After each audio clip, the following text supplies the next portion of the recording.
طبعا كلكم عارفين ده ايه، ده سمك بالصلصة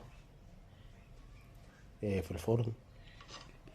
طبعا ده فخار او سمك صحافة، يعني كل زي ما بتسموه بقى، كل مكان بيسميه اسم على حسب المكان اللي هو منه يعني. طبعا ده التتبيلة بتاعته يعتبر متكلفة، ممكن قد السمك مرتين او ثلاثة.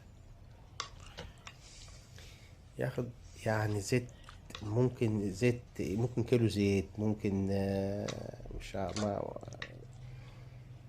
5 6 كيلو بصل، ممكن 5 6 كيلو طماطم، واخد يعني التتبيلة بتاعته أكتر من تمن السمك.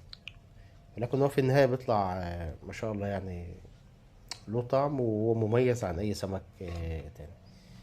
بالذات بقى يعني لو كان الحراق اللي فيه كتير.